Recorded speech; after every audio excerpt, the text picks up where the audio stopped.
Well, the main reason why we made the choice for Netcentric was the strong architecture of the products and also the roadmap.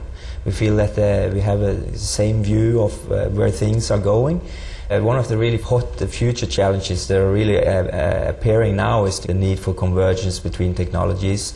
The combination of Netcentric being very strong on the voice over IP part and Converse being very strong on the mobile part, I think that will assure that we have the right roadmap and that we have the right drive into that converged solution. So, the working relationship between Lyse and Netcentric is actually on several levels. At the moment we are working very well together on the more R&D perspective of convergent solutions. I think it's a very tight relationship between the vendor and the customer in that sense.